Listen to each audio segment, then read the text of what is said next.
કેમ છો વિદ્યાર્થી મિત્રો? ચેપ્ટર 1 વિદ્યુત ભાર અને વિદ્યુત ક્ષેત્રના સ્વાધ્યાયના દાખલા 1.1 થી લઈ અને 1.7 સુધીના એ અગાઉ 16મા લેક્ચરમાં આપણે એનો અભ્યાસ કર્યો. આજે 17મા લેક્ચરમાં સ્વાધ્યાયના એનાથી આગળના એક્ઝામ્પલ જોઈએ આપણે. તો એક્ઝામ્પલ નંબર 1.8 ની રકમ આ રીતે છે. ટેક્સ્ટ બુકમાં ધ્યાન રાખજો, રકમ આપેલી જ છે કે બે બિંદુવત વિદ્યુત ભાર, એક વિદ્યુત ભાર એને આપણે QA કહીએ, જેનું મૂલ્ય 3 માઇક્રોકુલમ, અને બીજો વિદ્યુત ભાર QB જેનું મૂલ્ય -3 માઇક્રોકુલમ શૂન્ય અવકાશમાં એકબીજાથી 20 સેન્ટીમીટર અંતરે આવેલા છે. તો પહેલું, આ બે વિદ્યુત ભારોને જોડતા રેખાખંડ AB ના મધ્ય બિંદુ આગળ વિદ્યુત ક્ષેત્ર શોધો. બીજું, આ બિંદુ આગળ મૂકેલા બિંદુવત વિદ્યુત ભાર, એ વિદ્યુત ભારને આપણે QC કહી દઈએ, જેનું મૂલ્ય 1.5 × 10⁻⁹ કુલમ. આ વિદ્યુત ભાર પર લાગતું કુલંબીય બળ શોધો. આ આપણા એક્ઝામ્પલની રકમ છે. ફરીવાર રકમની એકવાર ચર્ચા કરીએ આપણે કે બે બિંદુવત વિદ્યુત ભારો QA બરાબર 3 માઇક્રોકુલમ અને QB બરાબર -3 માઇક્રોકુલમ ને શૂન્ય અવકાશમાં એકબીજાથી 20 સેન્ટીમીટર, એટલે R આપણે લઈ લઈએ 20 સેન્ટીમીટર અથવા 20 × 10⁻², એટલે 0.2 મીટર અંતરે મૂકેલા છે. તો એમાં પહેલું, આ બે વિદ્યુત ભારોને જોડતા રેખાખંડના મધ્ય બિંદુ આગળ વિદ્યુત ક્ષેત્ર, પરિણામી વિદ્યુત ક્ષેત્ર કેટલું હશે એ આપણે મેળવવાનું છે. બીજું કે આ બિંદુ આગળ મૂકેલા બિંદુવત વિદ્યુત ભાર, જેનું મૂલ્ય 1.5 × 10⁻⁹ કુલમ પર લાગતું કુલંબીય બળ શોધો. એટલે વિદ્યુત ક્ષેત્ર અને કુલંબીય બળ અહીંયા આપણે મેળવવાનું છે. તો આપણને રકમ આપેલી છે એ પ્રમાણે એક વિદ્યુત ભાર અહીંયા આપણે લઈએ છીએ ધન વિદ્યુત ભાર QA, જેનું મૂલ્ય આપણને 3 માઇક્રોકુલમ આપેલું છે. એટલે આ એ બિંદુ લઈ લઈએ, ત્યાંથી 20 સેન્ટીમીટર અંતરે બીજો વિદ્યુત ભાર, જેનું મૂલ્ય QB, એ બી બિંદુ આગળ, જેનું મૂલ્ય -3 માઇક્રોકુલમ આપેલું છે, મૂકેલો છે. ધારો કે આને આપણે x અક્ષ ઉપર મૂકેલા છે. આ બંને વચ્ચેનું અંતર એને આપણે R કીધેલું છે, જેનું મૂલ્ય આપણને 0.2 મીટર આપેલું છે. 20 સેન્ટીમીટર એનું મીટરમાં 0.2 મીટર આપેલું છે. એના મધ્યબિંદુ, ધારો કે અહીંયા મધ્યબિંદુ C લઈએ, જ્યાં આપણે QC વિદ્યુત ભાર, જેનું મૂલ્ય 1.5 × 10⁻⁹ કુલમ છે. તો આ વચ્ચેના વિદ્યુત ભાર પર પરિણામી વિદ્યુત ક્ષેત્ર કેટલું હશે એ અહીંયા આપણે શોધવાનું. C બિંદુ આગળનું વિદ્યુત ક્ષેત્ર મેળવવાનું. તો અહીંયા આકૃતિ પરથી આપણે જોઈએ કે વિદ્યુત ક્ષેત્રની દિશા આપણે અગાઉ શીખી ગયા પ્રમાણે ધન વિદ્યુત ભારથી ઋણ વિદ્યુત ભાર તરફ હોય. એટલે ધન વિદ્યુત ભારની વિદ્યુત ક્ષેત્ર રેખા એ ધન વિદ્યુત ભારથી દૂરની તરફ હોય અને ઋણ વિદ્યુત ભારમાં વિદ્યુત ભાર તરફની હોય છે. તો અહીંયા એ બિંદુ આગળ મૂકેલા વિદ્યુત ભારને લીધે C પરનું વિદ્યુત ક્ષેત્ર, જેને આપણે ECA તરીકે લઈએ, તો આ દિશામાં આપણને મળશે. અને એ જ રીતે ઋણ વિદ્યુત ભાર બી બિંદુ આગળ જે આપણે મૂકેલો છે QB, એને લીધે C પાસે ઉદ્ભવતું વિદ્યુત ક્ષેત્ર લઈએ તો એ આપણને બી તરફનું જ મળશે, જેને આપણે ECB કહીએ. બી ને લીધે C પાસેનું અને એને લીધે C પાસેનું. એટલે અહીં આપણે જોઈએ છે કે બંને A અને B પર મૂકેલા વિદ્યુત ભારને લીધે C પાસેનું વિદ્યુત ક્ષેત્ર એક જ દિશામાં મળશે. એટલે પરિણામી વિદ્યુત ક્ષેત્ર એ આ બંનેના સરવાળા જેટલું મળશે. અને એને આપણે EC કહી દઈએ. C પાસેનું પરિણામી વિદ્યુત ક્ષેત્ર જે આપણે મેળવવું છે તો એ આપણને ECA + ECB જેટલું મળશે. બસ હવે આપણે આ બંનેના મૂલ્યો મેળવવાના હશે. જો આ બંને વચ્ચેનું અંતર 0.2 મીટર હોય તો અડધું અંતર આ પોઈન્ટ, એને આપણે નામ આપી દઈએ RCA, 0.1 મીટર થશે અહીંયા સુધી, સોરી. અને એ જ રીતે આને RCB કહી દઈએ તો એ પણ આપણને 0.1 મીટર મળશે. તો અહીંયા આપણે જોઈએ કે પેલું QA વિદ્યુતભારને લીધે બિંદુ C આગળનું વિદ્યુત ક્ષેત્ર ECA બરાબર વિદ્યુત ક્ષેત્રનું સૂત્ર KQ/R², બંને એક જ દિશામાં x અક્ષની દિશામાં મળશે એટલે KQA/RCA², અને દિશા આપણે I કેરેટ લખી શકીએ. એની દિશા A થી B તરફની મળશે. અને એ જ રીતે QB વિદ્યુતભારને લીધે બિંદુ C આગળનું વિદ્યુત ક્ષેત્ર એને આપણે ECB કહીએ. તો આ જ રીતે QB નું મૂલ્ય, અહીંયા આપણે મૂલ્ય બંનેના મૂલ્યો સમાન જ આપેલા છે, RCB² I કેરેટ. એની દિશા A થી B તરફ મળશે આપણને. હવે અહીંયા આપણે જોઈએ કે આપણને રકમની અંદર QA નું મૂલ્ય અને QB નું મૂલ્ય એ સમાન આપેલું 3 માઇક્રો કુલમ, એટલે કે 3 × 10⁻⁶ કુલમ. બીજું અંતર જોઈએ તો RCA અને RCB એ પણ આપણને સમાન આપેલા છે, 0.1 મીટર થશે. તો એ રીતે જોઈએ તો આ બંનેના મૂલ્યો સમાન થશે, એટલે કે ECA ECB આપણે લઈએ, એના મૂલ્યો લઈએ, બંને સમાન થશે. તો આ જે સમીકરણ 1 છે એની અંદર EC બરાબર ECA પ્લસ ECB ની જગ્યાએ આપણે ફરીથી ECA મૂકી શકીએ. બંનેના મૂલ્યો આપણને સમાન મળશે એટલે 2ECA મળશે. 2ECA ની કિંમત આપણે લઈ લઈએ કે QA/RCA². I કેરેટ આપણને દિશા બતાવે છે. હવે આની અંદર બધી કિંમતો આપણે એપ્લાય કરીએ. 2 × 9 × 10⁻⁹ QA નું મૂલ્ય 3 × 10⁻⁶ કુલમ બાય RCA 0.1 આપણને આપેલું છે, એટલે 0.1² × I કેરેટ. આનું સાદુરૂપ આપતા C બિંદુ આગળનું પરિણામી વિદ્યુત ક્ષેત્ર એ 5.4 × 10⁶ ન્યૂટન પ્રતિ કુલમ x અક્ષની દિશામાં I કેરેટ આપણને મળશે. તો આ એનો જવાબ થશે. તો પહેલાનો જે આપણને એ આપેલો છે એનો આપણે અહીંયા મિત્રો જવાબ મેળવ્યો. એક્ઝામ્પલ ઉપરથી તમને ખ્યાલ આવી જ જશે કે કઈ રીતે આપણે આ સોલ્વ કરી શકીએ છીએ. બી જે આપણને આપેલો છે, બી નો જવાબ આપણે મેળવીએ. એ આપણને આપેલું છે કે આ બિંદુ આગળ, એટલે કે C બિંદુ આગળ મૂકેલા બિંદુવત વિદ્યુતભાર જેનું મૂલ્ય 1.5 × 10⁻⁹ કુલમ પર લાગતું કુલંબીય બળ શોધો. તો વિદ્યુત ક્ષેત્ર આપણને મળી ગયું. તો વિદ્યુત ક્ષેત્ર E બરાબર F/Q છે. તો F બરાબર Q × E થશે. તો અહીંયા FE બરાબર Q, કોઈ પણ એક વિદ્યુતભારનું મૂલ્ય લઈ શકીએ, કારણ કે બંને વિદ્યુતભારના મૂલ્યો તો કેવા આપેલા છે, સમાન આપેલા છે. અને C બિંદુ આગળનું વિદ્યુત ક્ષેત્ર એ આપણે મેળવી દીધું છે. તો આની અંદર સીધી કિંમત મૂકી દઈએ તો આપણને C બિંદુ આગળ મૂકેલા QC વિદ્યુતભાર પર પરિણામી વિદ્યુતભાર મળશે. આની અંદર કિંમત મૂકી દો. QA નું મૂલ્ય એ 3 × 10⁻⁶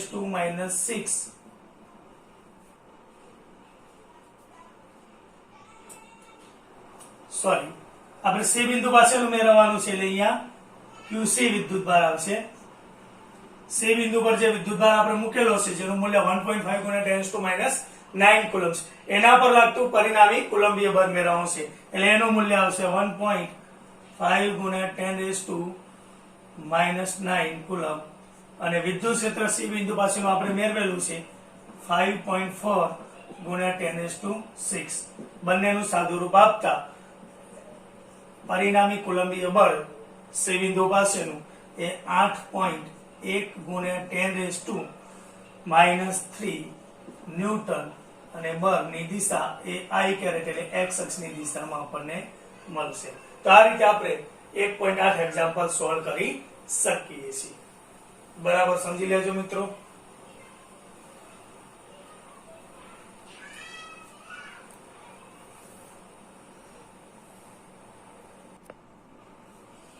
આગળનો એક્ઝામ્પલ વિદ્યાર્થી મિત્રો 1.9 એની રકમ અહીંયા લખેલી છે કે એક તંત્રમાં બે બિંદુવત વિદ્યુત ભારો QA બરાબર 2.5 ગુણ્યા 10⁻⁻7 કુલમ અને QB બરાબર -2.5 ગુણ્યા 10⁻⁻7 કુલમ અનુક્રમે બિંદુ A જેના ઘટકો છે m છે 0 0 -15 સેન્ટીમીટર અને B જેના m છે 0 0 +15 સેન્ટીમીટર આગળ મૂકેલા છે, તો એનો કુલ વિદ્યુત ભાર અને વિદ્યુત ડાયપોલ મોમેન્ટ શોધો. તો રકમ પ્રમાણે અહીંયા આપણે આકૃતિ બનાવી છે. અહીંયા આપણે એના ઘટકો પરથી ખ્યાલ આવે કે XY ઘટકો બંનેમાં 0 છે અને Z ઘટક જે આપણને એના મૂલ્યો આપેલા છે 15 સેન્ટીમીટર અને +15 સેન્ટીમીટર, એટલે કે Z અક્ષ ઉપર આ બે વિદ્યુત ભાર QA અને QB આપણે મૂકેલા છે. QA એ RB બરાબર 15 સેન્ટીમીટર જ અંતર થશે, એ 2.5 ગુણ્યા 10⁻⁷ કુલમ મૂલ્યનો વિદ્યુતભાર મૂકેલો છે માઇનસ Z અક્ષ ઉપર, કારણ કે એનું મૂલ્ય આપણને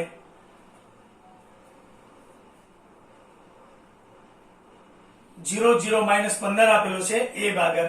એ રીતે અહીંયા આપણે પ્લસ Z અક્ષ ઉપર ઋણ વિદ્યુતભાર QB બરાબર -2.5 ગુણ્યા 10⁻⁷ કુલમ મૂકેલો છે, કારણ કે એનું મૂલ્ય આપણને 0 0 +15 આપેલું છે.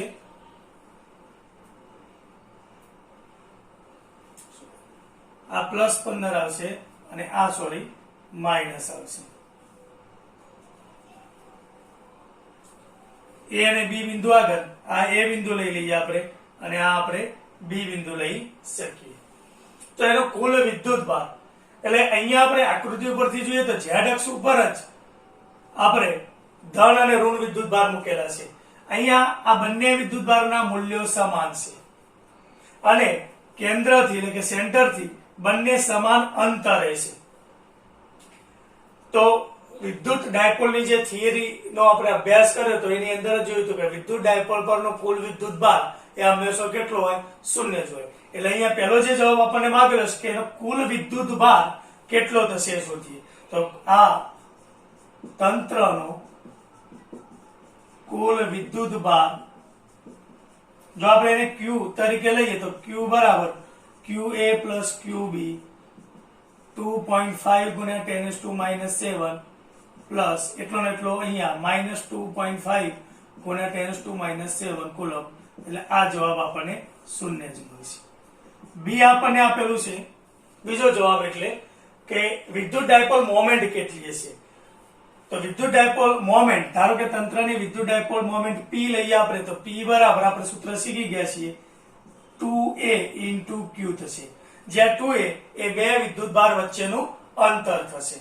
એટલે અહીંયા R plus minus R minus into Q, એટલે ટૂંકમાં અહીંયા લખી દઈએ RA minus RB Q. RA તો એના એમ આપણને આપેલા જ છે, એના એમ આપણને આપેલા 0 0 15 સેન્ટીમીટર, અહીંયા આપણને સેન્ટીમીટર આપ્યું છે, એટલે અહીંયા આપણે એનું મીટરમાં કન્વર્ટ કરીને મૂકીએ તો આપણને 0 0 માઇનસ RA માઇનસ RB આપણને આપેલું છે. એટલે અહીંયા આપણે A વિદ્યુત ભાર લીધેલો છે, એટલે આ RA થશે, અહીંયા મિત્રો RB થશે, અહીંયા B લીધેલો છે બરાબર. એટલે આ 15 ગુણ્યા 10⁻², એટલે કે 0.15 એ માઇનસ એ જ રીતે 0 0 RB જેના એમ આપણને આપેલા છે 0 0 15, એટલે અહીંયા પ્લસ 0.15 આવશે અને ઇન્ટુ અહીંયા Q આવશે. એટલે આનું સાદું રૂપ આપીએ, x માંથી x, y માંથી y, એ રીતે z માંથી z આપણે બાદ કરીએ તો અહીંયા -0.15 અને અહીંયા પણ કૌંસો એટલે -0.15 મળશે, એટલે એના એમ 0 0 -0.3 થશે. અને Q નું મૂલ્ય આપણને આપેલું છે 2.5 ગુણ્યા 10⁻⁷. ટૂંકમાં આનું સાદું રૂપ આપીએ આપણે તો ડાયપોલ મોમેન્ટ એ આપણને 7.5 ગુણ્યા 10⁻8 કુલમ ઇન્ટુ મીટર મળશે. આટલી ડાયપોલ મોમેન્ટ આપણને અહીંયા મળશે. તો આ રીતે એક્ઝામ્પલ આપણે સોલ્વ કરી શકીએ છીએ. બરાબર સમજી લેજો. અને આ ડાયપોલ મોમેન્ટ સદિશ ભૌતિક રાશિ છે તો એની દિશા આપણે લઈએ તો ડાયપોલ મોમેન્ટની દિશા આપણને ખબર જ છે. વિદ્યુત ડાયપોલ મોમેન્ટની દિશા એ ડાયપોલના ઋણ વિદ્યુતભારથી ધન વિદ્યુતભાર તરફ હોય એટલે ઉપરથી નીચે તરફ એટલે માઇનસ ઝેડ અક્ષ તરફ આપણને ડાયપોલ મોમેન્ટની દિશા મળશે. ત્યારબાદ વિદ્યાર્થી મિત્રો એક્ઝામ્પલ 1.10 5 ગુણ્યા 10⁴ ન્યૂટન પ્રતિ કુલમ જેટલા સમાન વિદ્યુત ક્ષેત્રમાં વિદ્યુત ક્ષેત્ર સાથે 30 ના ખૂણે 4 ગુણ્યા 10⁻⁹ કુલમ ઇન્ટુ મીટર જેટલી ડાયપોલ મોમેન્ટ વાળી વિદ્યુત ડાયપોલ પર લગાડવામાં આવતું ટોર્ક શોધો. એટલે અહીંયા આપણને આકૃતિ લઈએ. આકૃતિ જરૂરી નથી. સમાન વિદ્યુત ક્ષેત્ર આ રીતનું આપેલું હોય ધારો કે જેનું મૂલ્ય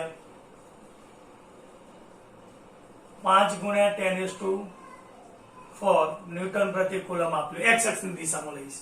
અને આ વિદ્યુત ક્ષેત્રની દિશા સાથે એક ડાયપોલ લઈએ જે આપણને આ વિદ્યુત ક્ષેત્રની દિશા આપેલી છે 30° ના ખૂણે અહીંયા ડાયપોલ મૂકેલી છે. અહીંયા માઇનસ ક્યુ વિદ્યુતભાર લઈ શકીએ, અહીંયા પ્લસ ક્યુ જે થિયરીમાં આપણે શીખી ગયા હતા. તો અહીંયા આપણને જે રકમ આપી એના પરથી ડેટા લઈએ તો એક વિદ્યુત ક્ષેત્રનું મૂલ્ય આપી દીધું છે 5 ગુણ્યા 10⁴ ન્યૂટન પ્રતિ કુલમ. થીટા આપેલું છે 30° અને વિદ્યુત ડાયપોલ મોમેન્ટ એટલે P નું મૂલ્ય આપેલું છે 4 ગુણ્યા 10⁻⁹ કુલમ ઇન્ટુ મીટર. અને અહીંયા આપણે ટોર્ક શોધવાનું છે. તો સીધું જ સૂત્ર છે ટોર્કનું. ટોર્ક બરાબર P ક્રોસ E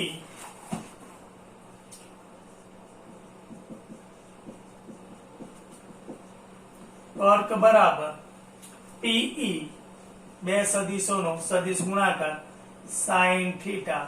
P નું મૂલ્ય મિત્રો આપણને આપેલું છે 4 ગુણ્યા 10⁻⁹ કુલમ ઇન્ટુ મીટર. E નું મૂલ્ય આપેલું છે 5 ગુણ્યા 10⁴ અને sin થીટા એટલે 30 આપેલું છે. એટલે sin 30 ની કિંમત એ 1/2 મળશે આપણને. એટલે સીધું છે 4 ગુણ્યા 10⁻⁹ 5 ગુણ્યા 10⁴ 1/2. સાદું રૂપ આપીએ એટલે 2 અહીંયા 2 આવશે. 5 દુ 10 ગુણ્યા 10⁻⁹ ગુણ્યા 10⁴.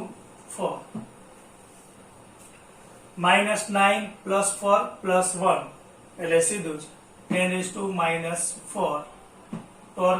ટોર્કનું એકમ થશે ન્યૂટન ઇન્ટુ મીટર. અને એની દિશા આપણને મળશે P ક્રોસ E ની દિશામાં આપણને ટોર્ક મળશે. તો ટોર્કનું મૂલ્ય આ રીતે આપણે મેળવી શકીએ છીએ. આ રીતે એક્ઝામ્પલ 1.10 સીધું છે. સૂત્રની અંદર જ આપણે સીધી કિંમતો આપેલી છે એ મૂકવાની છે.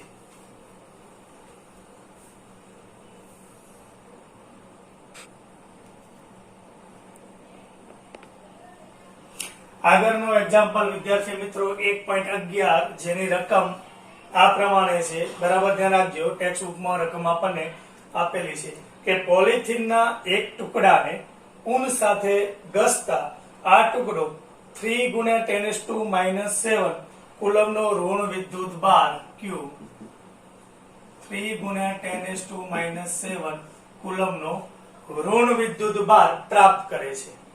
એમાં પહેલો પ્રશ્ન માંગ્યો છે કે અહીંયા કયા પદાર્થથી કયા પદાર્થ તરફ કેટલા ઇલેક્ટ્રોન્સનો વિનિમય થયો છે. એટલે કે કેટલા ઇલેક્ટ્રોન્સ એ અહીંયા ઊનથી પોલિથીનના ટુકડા પર જમા થશે. એક એ મેળવવાનું છે.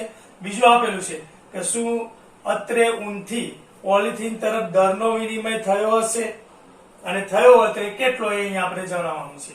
ફરી એકવાર રકમ બોલું છું કે પોલિથીનના એક ટુકડાને ઊન સાથે ઘસતા આ ટુકડો 3 ગુણ્યા 10⁻⁷ કુલમનો ઋણ વિદ્યુત ભાર પ્રાપ્ત કરે છે. એટલે પોલિથીનનો ટુકડો આટલો ઋણ વિદ્યુત ભાર પ્રાપ્ત કરે છે એટલે કે ઋણ વિદ્યુત ભારિત થાય છે. એટલે કે એટલા ઇલેક્ટ્રોન એના પર જાય છે. તો કયા પદાર્થથી કયા પદાર્થ તરફ કેટલા ઇલેક્ટ્રોન્સ, તો અહીંયા સીધું જ છે કે પોલિથીનના ટુકડાને ઊન સાથે આપણે ઘસીએ છીએ અને પોલિથીનનો ટુકડો ઋણ વિદ્યુતભાર મેળવે છે, એટલે ઊનથી પોલિથીનના ટુકડા તરફ ઇલેક્ટ્રોન જાય છે, પણ કેટલા ઇલેક્ટ્રોન જાય છે એની આપણે સંખ્યા શોધવાની છે, એટલે n શોધવાનું છે પહેલું. બીજું આપણને આપેલું છે કે શું અત્રે ઊનથી પોલિથીન તરફ દરનો વિનિમય થયો છે, તો એ દર કેટલો વિનિમય પામ્યો છે એ અહીંયા આપણે નક્કી કરવાનું છે. આપણે ધારી લઈએ કે ધારો કે n જેટલા ઇલેક્ટ્રોન, n જેટલા, પહેલાનો જવાબ આપીએ છીએ કે n જેટલા ઇલેક્ટ્રોન એ ઊનથી પોલિથીનના ટુકડા પર જમા થાય છે.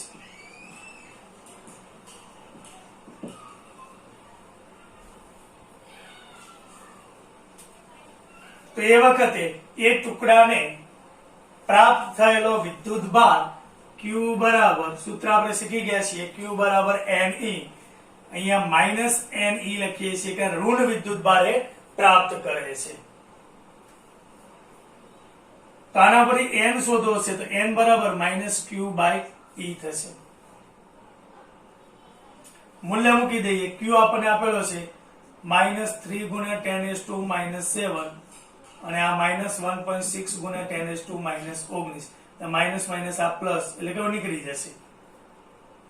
એટલે અહીંયા n ની કિંમત આનું સાદું રૂપ આપતા 1.875 ગુણ્યા 10⁻12 આટલા ઇલેક્ટ્રોન એ ઊનથી પોલિથીનના ટુકડા પર જમા થશે. બીજો પ્રશ્ન આપણને માંગેલો છે કે અહીંયા ઊનથી પોલિથીન તરફ દરનો વિનિમય થયો હશે, કે દર કેટલો વિનિમય પામશે.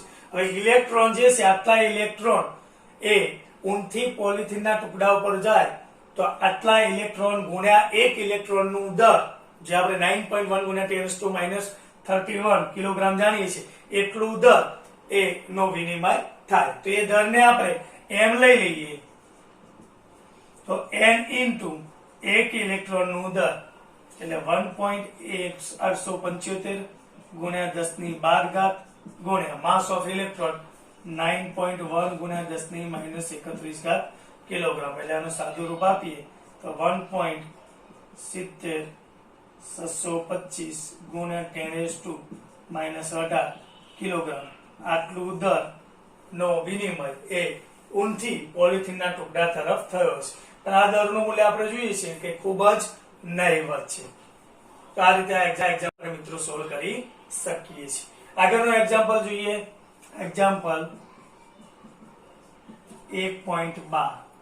એની રકમ અહીંયા જોઈએ, બરાબર સમજો કે તાંબાના વિદ્યુત ભારિત કરેલા બે ખૂબ નાના ગોળાઓ A અને B ના કેન્દ્રો વચ્ચેનું અંતર 50 સેન્ટીમીટર છે. તો અહીંયા બે ખૂબ નાના તાંબાના વિદ્યુત ભારિત ગોળા અહીંયા આપણે દોરીએ છીએ. આ A આપેલો છે,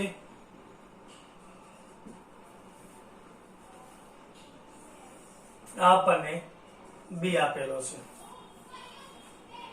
આ બે ગોળાઓના કેન્દ્ર વચ્ચેનું અંતર એ આપણને r લઈએ તો r = 50 સેન્ટીમીટર એટલે 50 ગુણ્યા 10⁻², એટલે કે 0.5 મીટર આપેલું છે.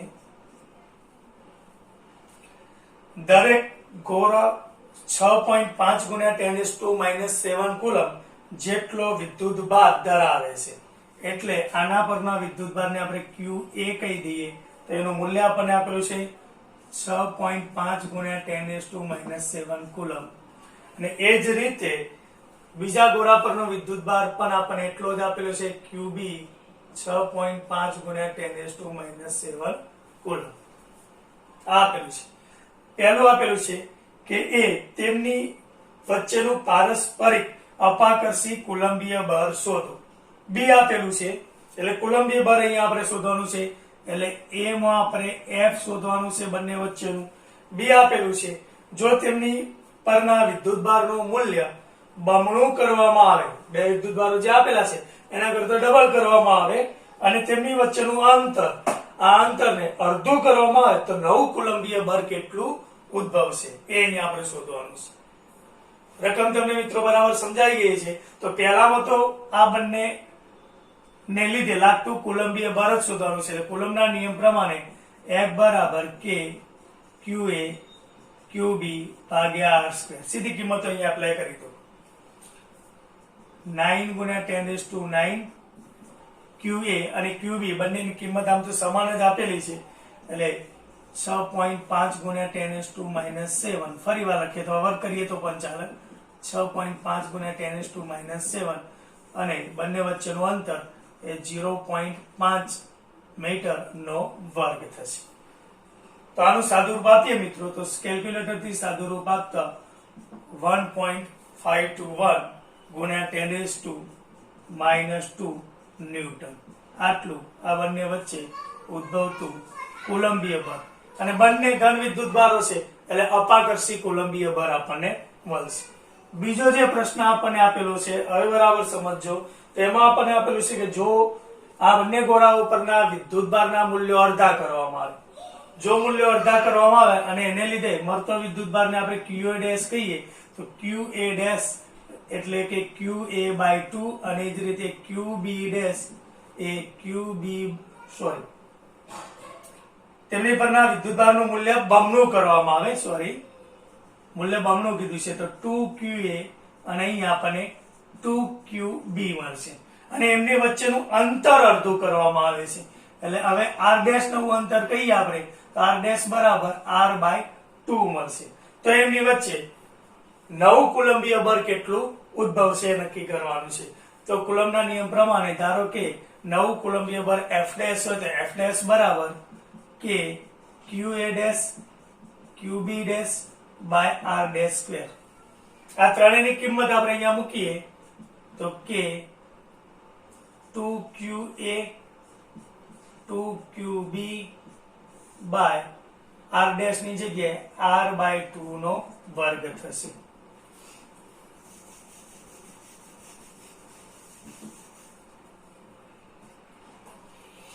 આગળ જોઈએ તો F' is equal to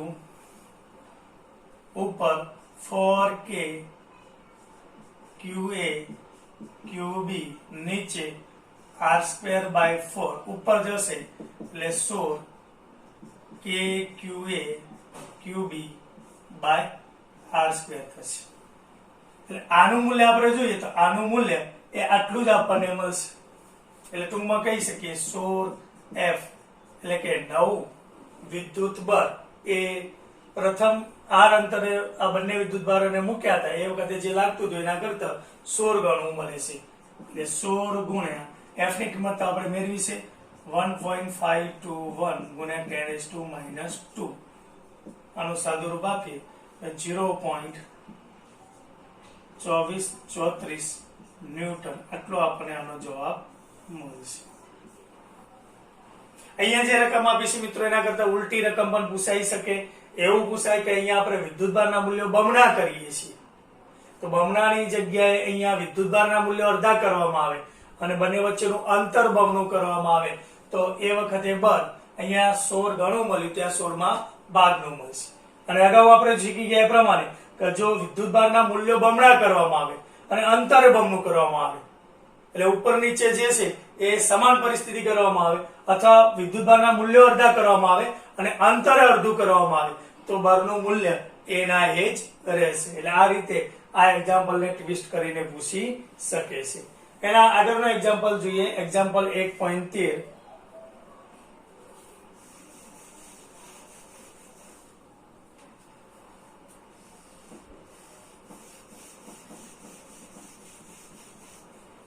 example 1.13 માં આપણને આપેલું છે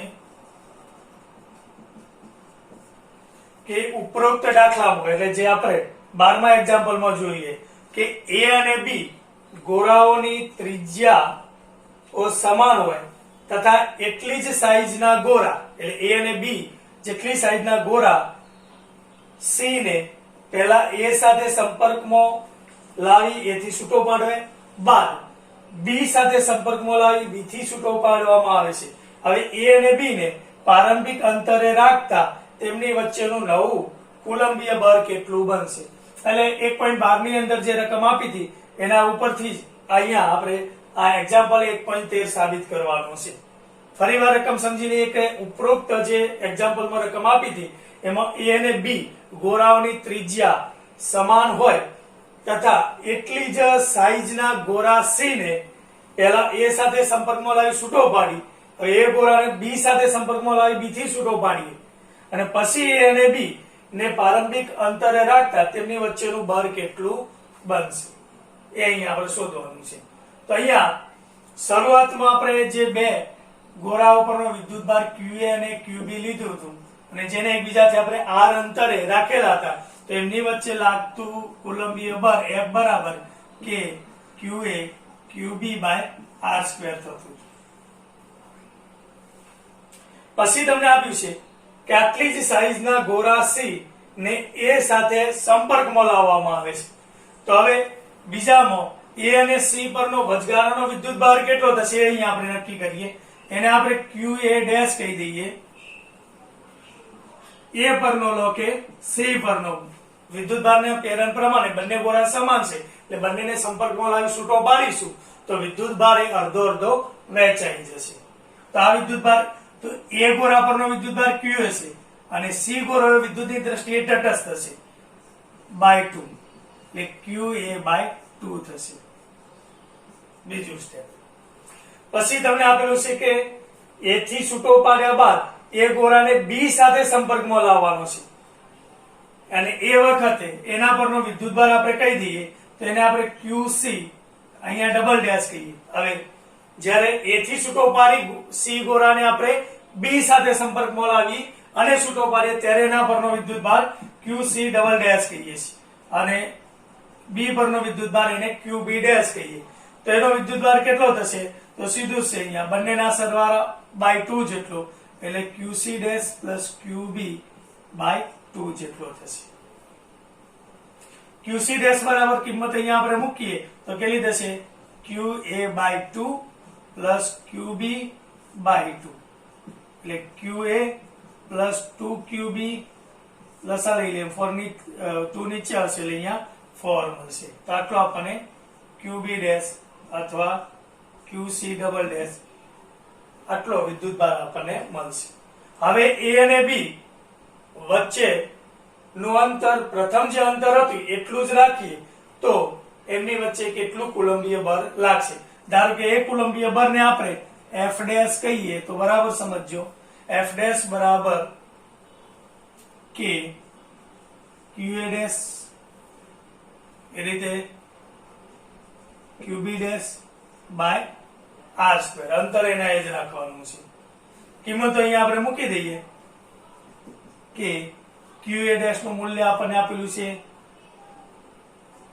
QA બાય 2 અને QB ડેશ નું મૂલ્ય આપણને આપેલું છે QA plus 2QB by 4.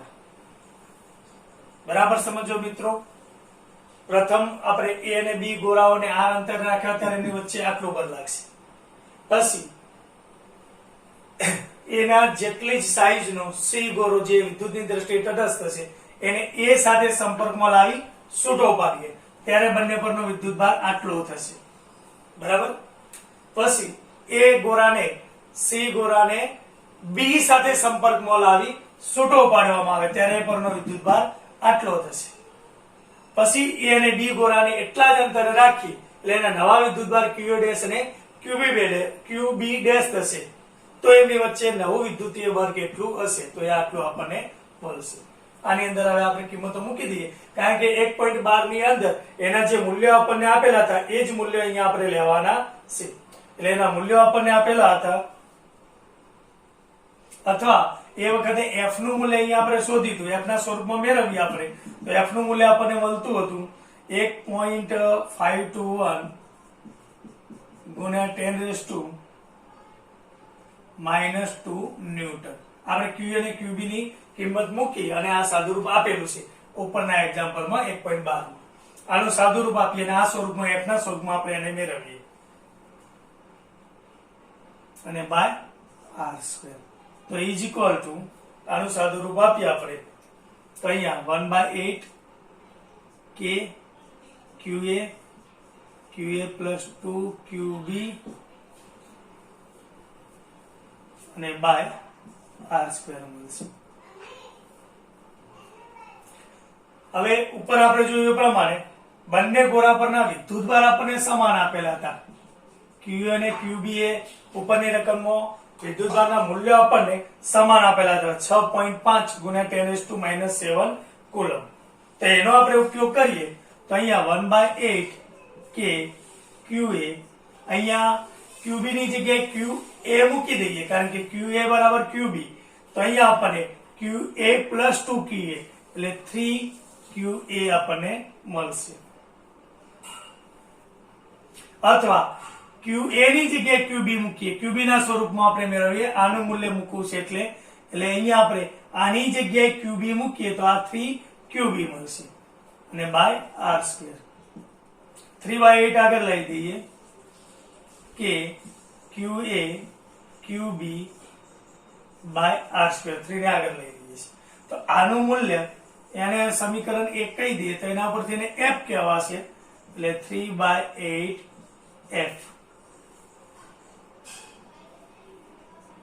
F dash મળશે આપણને. તો અહીંયા 3/8 ગુણ્યા F નું મૂલ્ય 1.521 ગુણ્યા 10⁻², એટલે 9 પર F ડેશ નું મૂલ્ય આપણને આનું સાદું રૂપ આપતો 5.704 ગુણ્યા 10⁻³ ન્યૂટન મળશે. સમજાઈ ગયું મિત્રો? ફરીવાર એક્ઝામ્પલ સમજી લઈએ આકૃતિ સાથે. આપણે આકૃતિ ઉપરથી જ કે બે ગોળા આપણને A અને B આપેલા છે. આને અત્યારે મેં R અંતરે મૂકેલા છે ત્યારે એમની વચ્ચે લાગતું બળ હું F કહી દઉં છું. F બરાબર કે QA QB by R square સમીકરણ 1 બરાબર સમજો.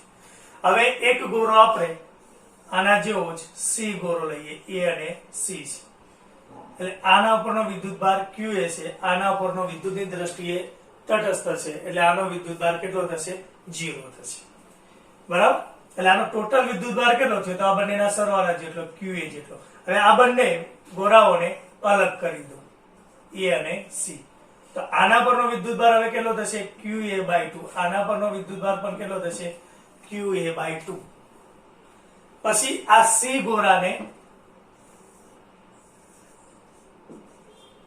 ગોળાને B સાથે સંપર્કમાં લાવવામાં આવે છે એટલે અહીંયા C ગોળા પરનો વિદ્યુતભાર તો QA/2 હતો જ અને B પરનો વિદ્યુતભાર QB હતો એટલે આ બંનેનો વિદ્યુતભાર ટોટલ કેટલો થશે? તો QA/2 plus QB.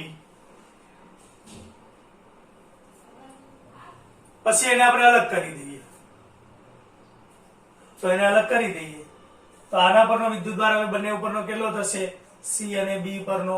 તો આનો વિદ્યુતભાર જો આનું સાદું રૂપ આપીએ આપણે તો QA plus 2QB/2 એટલે એના કરતા અડધો થઈ જશે એટલે અહીંયા QA plus 2QB બાય કેટલા થશે?